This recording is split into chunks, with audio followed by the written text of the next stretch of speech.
Hello everybody and welcome to our new tutorial here on the laundry room cabinet layout. Now this is a little bit smaller of a laundry room.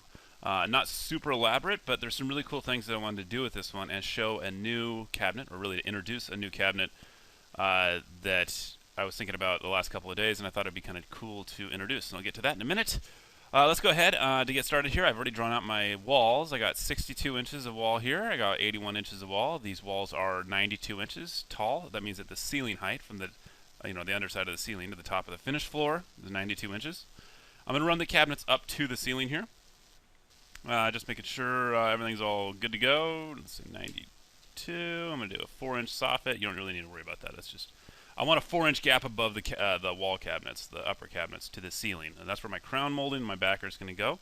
That way I can tie in the top of the crown molding to, or the top of the cabinets to the ceiling. I'll show you how to do that in 3D here in a minute. Alright, getting started here. Let's get some finished in panels because that's what we need to start off with. This wall right here actually continues on this way, but I want to stop it at 62 inches. So I'm going to put a finished in panel right there. That's a base finished in panel. I got my sink plumbing all marked in here, and I need to have a sink cabinet, and then obviously I'm going to have a dead space right here. Over here I'm going to do some wall cabinets up above. So I need a finished in panel on the end of my wall cabinet run right there. Let's take a look here. There we go. Looking good. Let's make sure it's all lined up to where it needs to be. Now typically you want the bottom of from the top of the finished floor to the bottom of your wall cabinets. I like to keep that at 54 inches. In this case, that makes these cabinets 34 inches tall. So you notice I have 54 inches right there. So 34 inch is going to be the height of all the wall cabinets I have on this wall here. One other thing I'm going to need to do is add in a filler. And the fillers, this is a wall filler.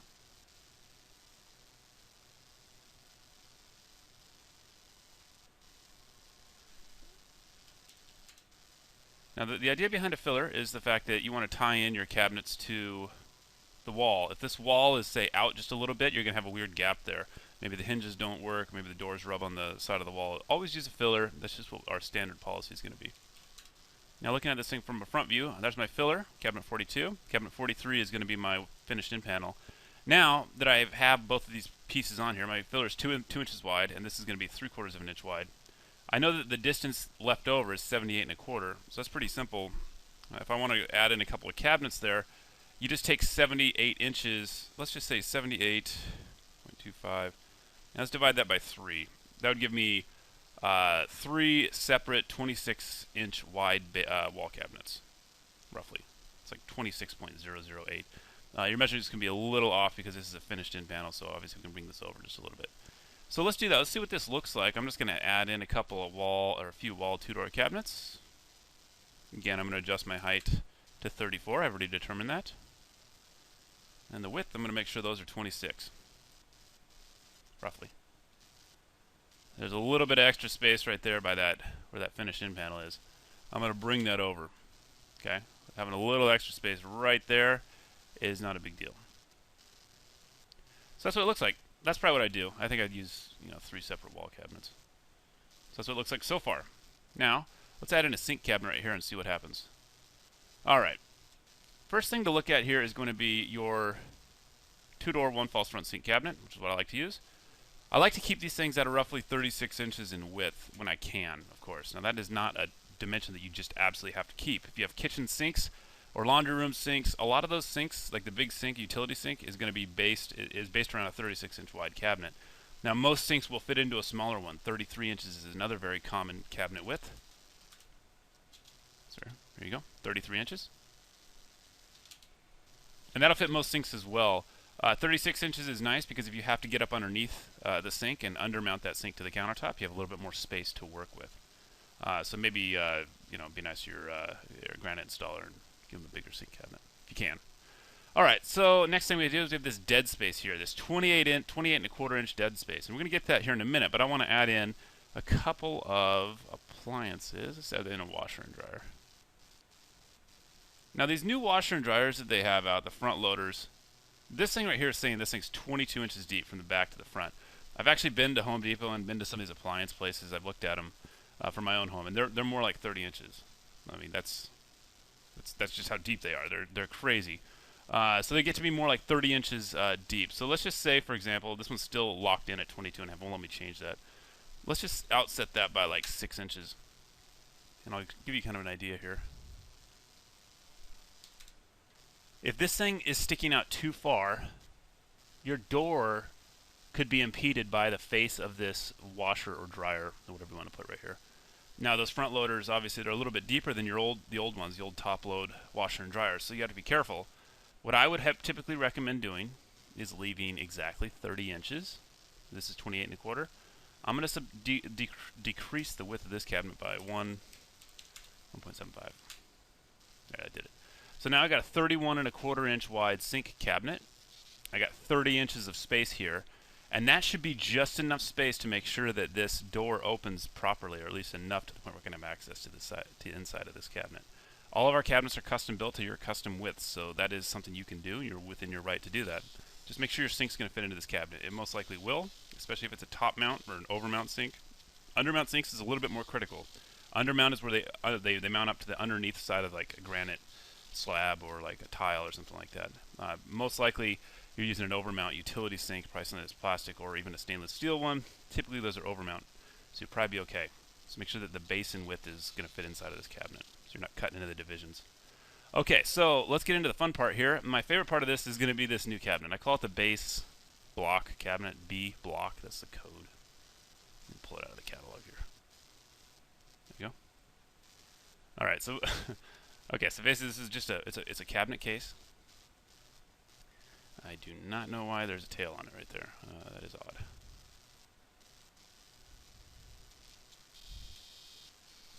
Sorry, just make an adjustment.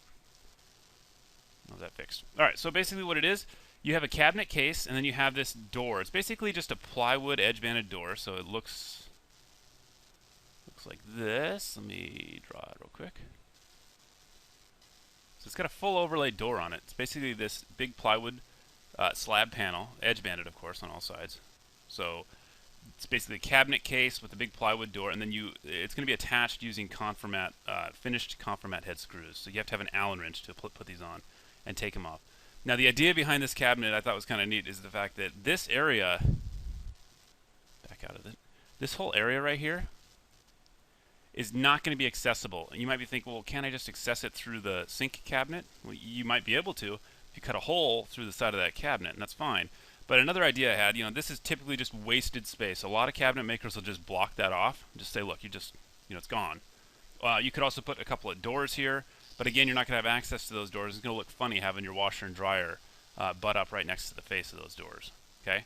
This application, this is a removable panel, and what I'm thinking here is you can use this panel to store something that you never really need. So, for example, let's call it a survival cabinet. Okay. Take some like a 5-gallon jug of water, some survival. Go to Costco, buy those big plastic jugs or whatever, those big plastic buckets full of like dried food or whatever. Toss it in there. Like say like a 3-week supply of food and some 3-week supply of water, and then use it as your survival cabinet. Okay, nobody can get in there. It's completely sealed underneath this this countertop. So whatever you put in there, like walkie-talkies, flashlights, batteries, you know what I mean, all that cool stuff. Then all you got to do, because obviously your washer and dryer is not going to work, pull the washer and dryer out of there, unscrew this using an Allen wrench. You should be able to find one of those laying around your house. And you have access to 3 weeks worth of survival stuff that nobody else has gotten in there to pull from, because you have to take it apart using an Allen wrench. Great idea, huh? So anyway, that's my little gift to you. If you ever do have a survival situation and it does work and you actually use this cabinet for that, make sure you drop me an email and say thank you. So, all right, so we're going to call that the B block. That will be up on the website later this week. I thought it was kind of cool. You probably don't. Maybe not. So that's pretty much it. Looking down, let's do some additional stuff. That's pretty much the end of the tutorial, really.